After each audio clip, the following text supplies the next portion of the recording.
చూడండి, మీరు అత్తయ్య చెప్పే ప్రతి మాటని కాదంటే మీకు ఆవిడ మీద గౌరవం లేదనే అనుకుంటారు. ఆయన మీకు తెలుసు కదా, ఆవిడ ముందు నుంచి చెప్తున్నారు ఉపనయనంలో ఎలాంటి ఆటంకం లేకుండా చక్కగా జరుపుకోవాలని. ఆవిడ ఆ సంగతి గంగ కూడా ముందే చెప్పారు. పూజ జరిగే చోటుకి దూరంగా ఉండమన్నారు. ఆ పిల్ల అర్థం చేసుకొని ఉండాల్సింది. తనలా పరుగున ఉచ్చుండకపోతే ఇదంతా జరుగుండేది కాదుగా.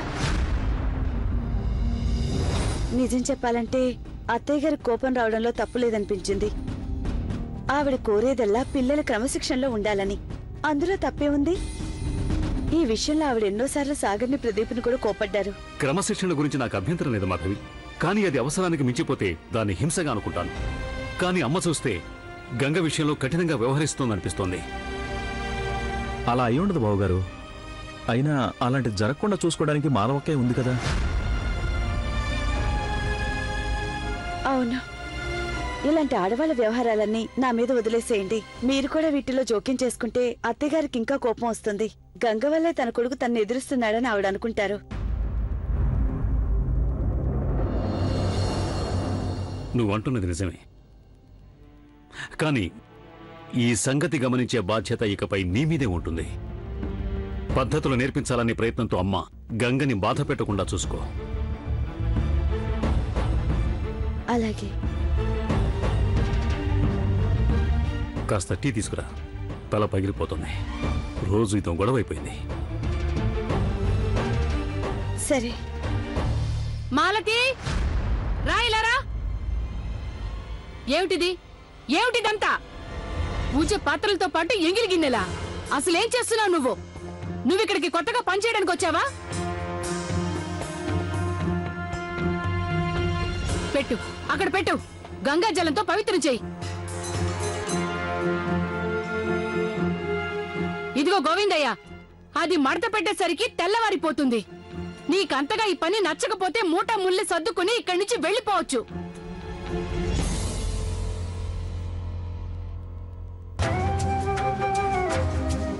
జీతాలు మాత్రం కావాలి. పనికేమో దూడలు, తిండికేమో పోతులు. ఇలాంటి చేతకాని వాళ్లతో పనులు చేయించుకోవాలి.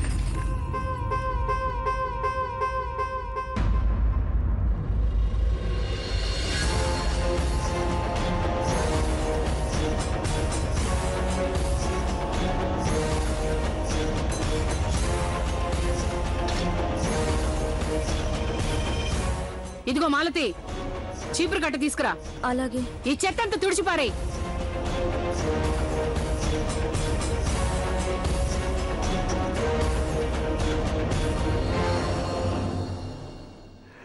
ఆగక్కడ, తాకనైనా తాకనైనా తాకొద్దు.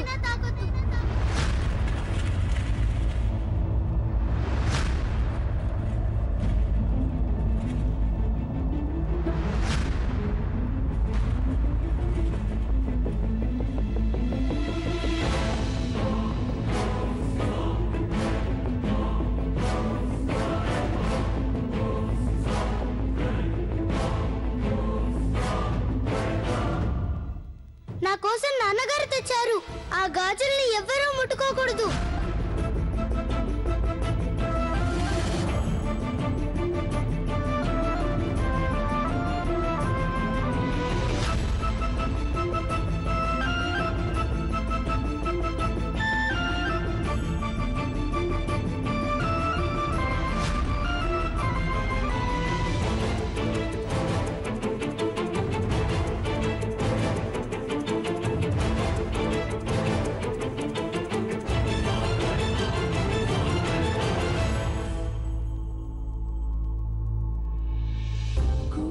చెదిరి కోయల కూనా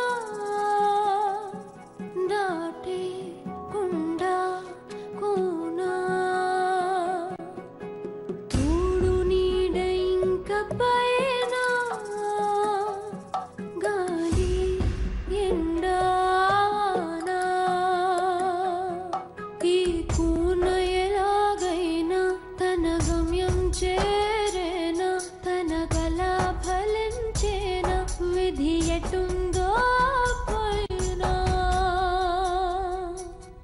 ఆ గగనంలో ఆశలే హరివిల్లై కలిసేనా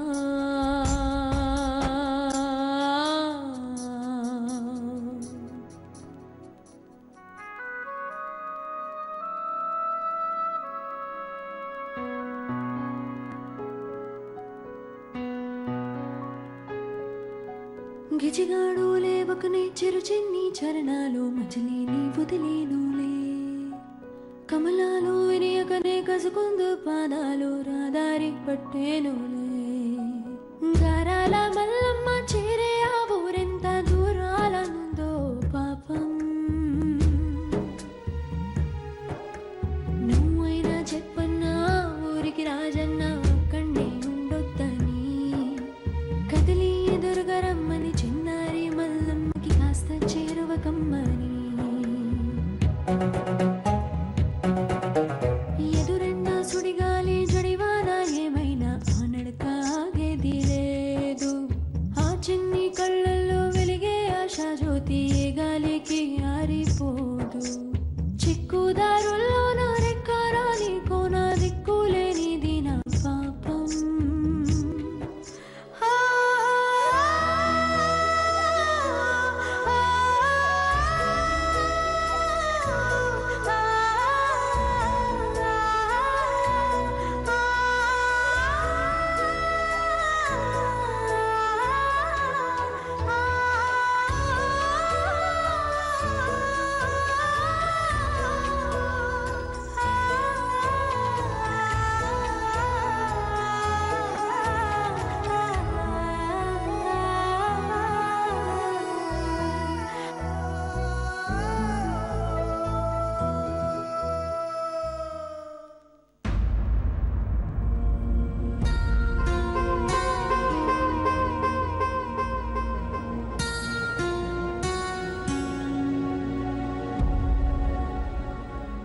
ఇక గంగ ఏమైపోతుందో ఏమో.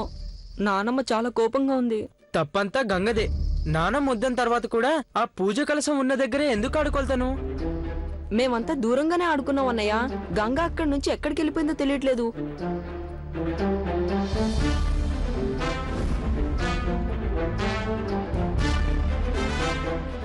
వెళ్ళి ఆ సోఫా నాకు తక్కువ అంతా నేను చూసుకుంటాను. గంగ కళ్ళకి గంతలున్నాయి కదా. నిజం చెప్పు వంశీ, నువ్వేం చేసావు గంగని? నువ్వేగా నన్ను సోఫా వెనకాలకు వెళ్ళి దాక్కోమని చెప్పావు. ఆ తర్వాత ఏమైంది చెప్పు. నాకేం తెలుసు? గంగని అక్కడికి వెళ్ళామని నేను ఏమన్నా చెప్పానా? తప్పు తనదే. అదేదో తన్నేడుగు ఏమైందని. నిజం చెప్తావా లేదా? ఆ తర్వాత ఏమైంది చెప్పు. నేను నిజంగా నాకేం తెలియదని చెప్పాను. అబద్ధం. నిజమేంటో చెప్పు. నేనేం చేశానో నాకేం తెలీదు. ఎవరు ఏం చేశారో అది చెప్పండి నాకు. అత్తయ్య అది ఊరుకో. సాగర్ నువ్వేదో అంటున్నట్టున్నావు. చెప్పు ఏం జరిగింది?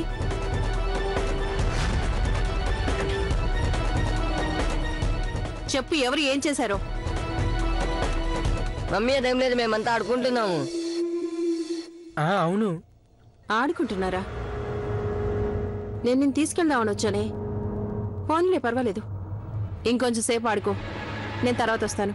వద్దు మమ్మీ, నన్ను ఇంకా ఆడుకొని పద వెళ్దాం. అసలు ఏమైంది నీకు? ఏం చేస్తున్నావు? వీళ్ళిద్దరికి బాయ్ కూడా చెప్పకుండా వస్తావా? సరే బాయ్, ఇక పదమ్మా ఇంటికి వెళ్దాం ప్లీజ్. రా మమ్మీ. అన్నయ్య నువ్వు నన్ను అత్తయ్యకి ఎందుకు చెప్పనివ్వలేదు? ఎందుకో నీకు తెలీదా? ఆవిడ ఎప్పుడు వాళ్ళ అబ్బాయినే వెనకేసుకొస్తుంది. పైగా ఆవిడకి చెప్పేం లాభం? ఈ గొడవంతా వాడి వల్లే జరిగిందని మన దగ్గర ప్రూఫ్ ఏముంది? గొడవంతా వాడి వల్లే. వాడు గంగని చాలా ఏడిపిస్తాడు, తన గురించి చెడ్డగా మాట్లాడతాడు. ఏదేమైనా పాపం ఆ గంగి రుక్కుపోయింది. ఇక నానమ్మ తనని తన రూమ్లోనే ఉంచుకుంటుంది. మమ్మీ ఉందిగా, అదంతా ఆవిడ చూసుకుంటుందిలే. నువ్వేం కంగారు పడుకో.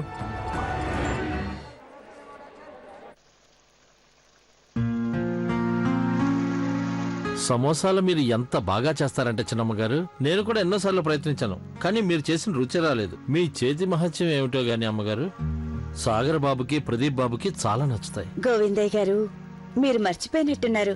ఇప్పుడు ఇంట్లో 3 పిల్లలున్నారు. సాగర్, ప్రదీప్, గంగా. ఇవాల్టి సంఘటన తర్వాత పిల్లలు కొంచెం బాధపడ్డారు, ముఖ్యంగా ఆ గంగా. అందుకే ఏదైనా మంచి వంటకం చేస్తే పిల్లల్లో మళ్ళీ ఉత్సాహం వస్తుందని. గోవిందయ్య గారు, మీరు సాగర్ని ప్రదీప్ని పిలవండి. అలాగే గంగను కూడా పిలుచుకురమ్మని సాగర్కి చెప్పండి. వేడివేడి సమోసాలు సరదాగా తింటారు. ఇప్పుడే పిలుచుకొస్తాను. చిన్నమ్మ గారు. ఏంటి మాలతి, నేను ఇక్కడున్నాను. చిన్నమ్మ గారు, అది ప్రభావతి గారు ఫోన్ చేశారు. సరే. హలో. ప్రభా చెప్పు. చూసావు వదినా, నీ రాజ్యంలో ఏం జరిగిందో? ఏమైంది ప్రభా? ఎలా చెప్పమంటావు నన్ను? నిన్న మీ శ్రీవారు లక్ష్మిని వాళ్ళ ఆయన్ని ఎలాంటి మాటలు అన్నారంటే, మా వారి ప్రమోషన్ ఆగిపోయింది. లక్ష్మి ఫోన్ చేస్తుంటుంది వాళ్ళ నాన్నగారికి. ఆయనేగా మీ తమ్ముడికి బాస్. వెంటనే ఆయన గారు డిపార్ట్మెంట్ కి ఫోన్ చేస్తుంటారు. దాంతో ప్రమోషన్ రావడం ఆపేస్తుంటారు. అంటే మీ తమ్ముడి ప్రమోషన్ ఆగిపోయింది. నువ్వంటుంది నిజమేనా ప్రభా? అయ్యో, ఇంత చిన్న విషయానికి ఎవరైనా అబద్ధాలు చెప్తారా వదినా? నీకు నా స్వభావం బాగా తెలుసుగా. నేనెవరిని పల్లెత్తి మాట అన్ను. ఇక మీ తమ్ముడు, ఆయనేమో గోవు, గంగి గోవు. ఆయనకి నోట్లో నాలికే ఉండదు అసలు. రాత్రి పగలు కష్టపడి పనిచేస్తారు వదినా. ఈసారి ప్రమోషన్ వస్తుందని ఎంతో ఆశపడ్డారు. కానీ మీ వారు పడిన కష్టాన్నంతా వృధా చేసేశారు. తమ్ముడు ప్రమోషన్ ఆగిపోయిందంటే నాకు బాధగా ఉంది. కానీ తప్పు చేసింది వాళ్లే కదా ప్రభా. నేను ఒప్పుకుంటాను తప్పు చేసింది వాళ్లే అని. తప్పు ఒకరిదైతే శిక్ష ఇంకొకరికి పడిందిగా. అన్నయ్య గారు కొంచెం ప్రాక్టికల్ గా ఉండాల్సింది. మరీ అంత నిజాయితీగా ఉంటానంటే ఏం లాభం? 4 రోజులు ఆ పిల్ల మీద అంత మమకారం వచ్చేసిందా? దానివల్ల అయిన వాళ్ళనే మర్చిపోయాడా అన్నయ్య? ఎవరైనా బాస్ కూతుర్ని గేలి చేస్తే ఇలాగేగా జరుగుతుందదినా? ఇప్పటికి నువ్వే చెప్పు. ఒక పరాయి పిల్ల కోసం ఎవరైనా అయిన వాళ్ళకి ఇంత హాని చేస్తారా? వదిన, ఆయన నాకు భర్తే, కానీ నీకు కూడా తమ్ముడు అవుతారు కదా. ఏదో మా ఆయన శాలరీ పెరిగితే కొంచెం ఊపిరి పీల్చుకోవచ్చు అనుకున్నాను. కానీ నా తలరాత బాలేదులే. ఇక ఆ గంగను మాత్రం ఎందుకు తప్పు పట్టాలి? పోనీలే వదిన, జరిగిందేదో జరిగిపోయింది. ఉంటానిక.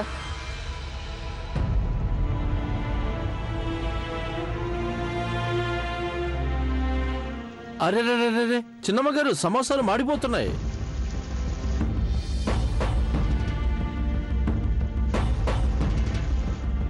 మీరుండండి, నేను వేయిస్తాను. అవును, మిగిలినవి మీరు వెయ్యండి, నేను ఇప్పుడే వస్తాను. సరే.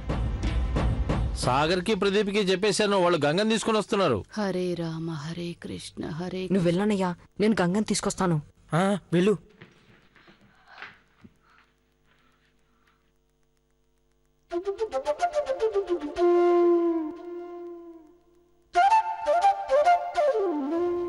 త్రయంబకం యజామహే సుగంధం పుష్టివర్ధనం ఉర్వారుకమివ బంధనాత్.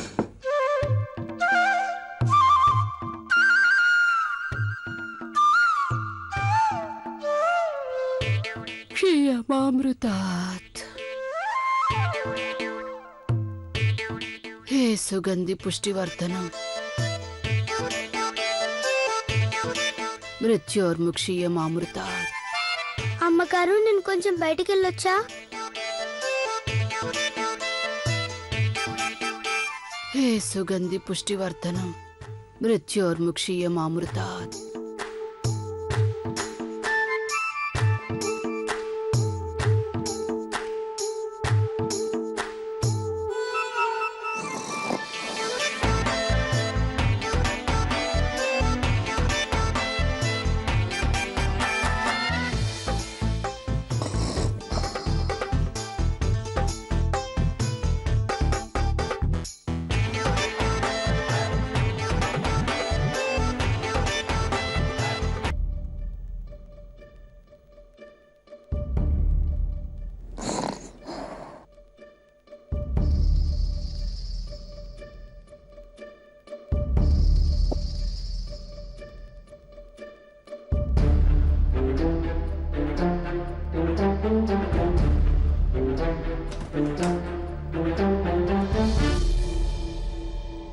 బయటికెందుకు రమ్మన్నావు? అమ్మగారు గనక చూశారంటే చాలా కోపడతారు. నాకు చెప్పకుండా గదిలో నుంచి బయటికి ఎక్కడికి వెళ్ళొద్దన్నారు. మమ్మీ మన కోసం వేడివేడి సమోసాలు చేసింది, అందుకే నిన్ను పిలవడానికి వచ్చాను.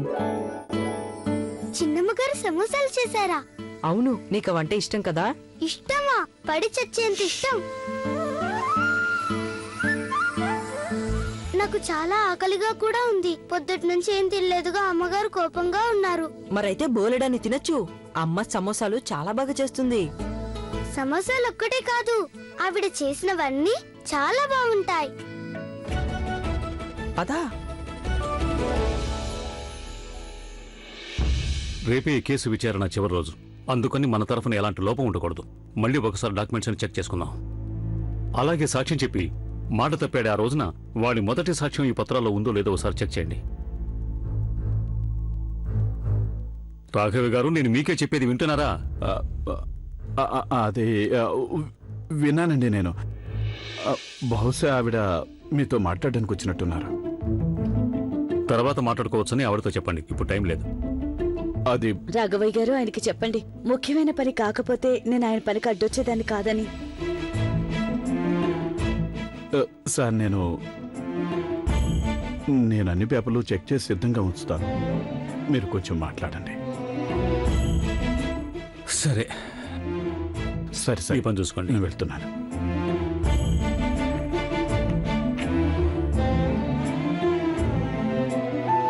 ఏది లేవండి.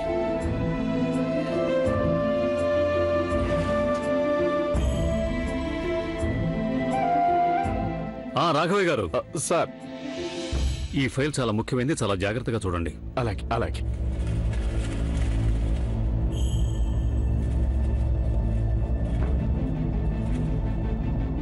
చెప్పు, ఏమిటంత ముఖ్యమైన విషయం? తమ్ముడి ప్రమోషన్ ఆగిపోయింది. తనకు ప్రమోషన్ ఇస్తారని కూడా నాకు తెలియదు. ఫైల్స్ లోంచి తలెత్తి చూస్తే కదా అవన్నీ తెలిసేది. కోర్టుకి బయట కూడా ఒక ప్రపంచం ఉందని. తమ్ముడి ప్రమోషన్ ఆగిపోయింది. తనకు ప్రమోషన్ ఇస్తారని కూడా నాకు తెలియదు. ఫైల్స్ లోంచి తలెత్తి చూస్తే కదా అవన్నీ తెలిసేది. కోర్టుకి బయట కూడా ఒక ప్రపంచం ఉందని. ఓ, నీ మూడు బాగలేదు. నీ తమ్ముడు ప్రమోషన్ ఆగిపోయిందనా? కాదు, మీ వల్లే ఆగిపోయింది, అందుకని. నేనేమన్నా తనకు బాస్నా? నా వల్ల తన ప్రమోషన్ ఆగిపోవటానికి? మీరు ఆ రోజు లక్ష్మితో వాళ్ళ ఆయనతో ఆ విధంగా మాట్లాడుండకపోతే ఇలా జరిగేది కాదు. వాళ్ళని జైలుకు పంపించకుండా వదిలేసినందుకు నువ్వు సంతోషించాలి. లేదంటే గంగ విషయంలో వాళ్ళు చేసిన పనికి. గంగా గంగా గంగా తనొక్కతే మీ జీవితంలో ముఖ్యమా? తన తప్ప మిగతా వాళ్ళ గురించి మీకు అవసరం లేదా? నాకు ఒకే ఒక తమ్ముడు. తనకి భార్య ఉంది, కొడుకున్నాడు. మోయలేనన్ని బరువు బాధ్యతలు తల మీద ఉన్నాయి. పైగా తన పని ఎగ్గొట్టే రకం కాదు. రాత్రి పగలు కష్టపడతాడు పాపం. అంత కష్టపడితే కాని. అసలు నీకేం కావాలి? మీకు చాలా మందితో పరిచయాలున్నాయి. వాళ్ళందరికీ మీరంటే గౌరవం. ఎవరికైనా చెప్పి మా తమ్ముడికి ప్రమోషన్ ఇప్పించొచ్చు కదా. అంటే నన్ను మీ తమ్ముడికి సిఫారసు చేయమంటావా? లేదు మాధవి, ఆ పని చేయలేను. అతను నా తమ్ముడైన కారణంగానేనా? అర్థం లేని ప్రశ్న. లోకల్లో ప్రతి వాళ్ళకి సాయం చేస్తుంటారు మీరు. మీకెప్పుడైనా అడ్డు చెప్పానా? ఏం చేసినా మిమ్మల్ని సమర్థించాను. చివరికి అత్తయ్య గారు వద్దు వద్దు అంటున్నా కూడా గంగ ఇక్కడే ఇంట్లో ఉండడానికి ఒప్పుకున్నాను నేను. ఇప్పుడు నేను అడుగుతుంది చాలా చిన్నది. ఇదేం చిన్నది కాదు మాధవి. సిఫారసు అంటేనే నా ఆదర్శాలకు వ్యతిరేకం. మీ ఆదర్శాలకు మీరు ఎంత విలువిస్తారో నాకు బాగా తెలుసు. కానీ మా తమ్ముడు సంతోషానికి మీ ఆదర్శాలు అడ్డం వచ్చి తన అవస్థలు పడుతుంటే ఇది అన్యాయం కాదంటారా? మిమ్మల్ని అడగాల్సి వచ్చేది కాదు. ఆ పిల్ల గంగ ఇలా ఆ పిల్లని ఎందుకు అవుతున్నా మధ్యలో? ఇందులో గంగ తప్పే ఉంది. లేదు, తన తప్పేం లేదు. తప్పంతా నాదే. మీ మీద ఆశ పెట్టుకోవడం తప్పే.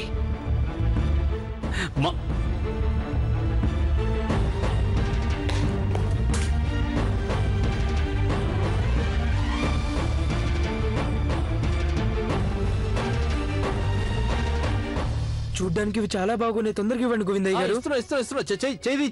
చేతులు పెట్టకండి. ముందు నాకు కాదు, నాకు ముందు నాకే. ఆగు సాగర్, నాకివ్వండి తొందరగా.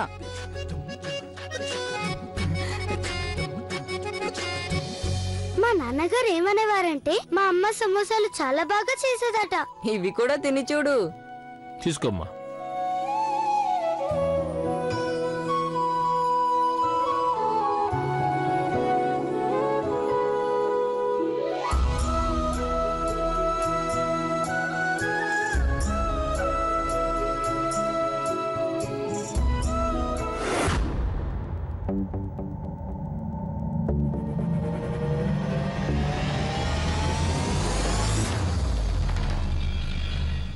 ధ్యానంలో నేను కళ్ళు మూసుకుంటే నువ్వు జారుకుంటావా? తినకు, వదిలేయ్, నాకిచ్చేయి. ఏంటా? ఎందుకంటే ఇది వేయించిన పదార్థం. నీకు కొన్ని వేల సార్లు చెప్పుంటాను, వితంతు అంటే సాయంత్రం అయ్యాక ఒక మెతుకు కూడా నోట్లో పెట్టుకోకూడదని. చెప్పానా లేదా?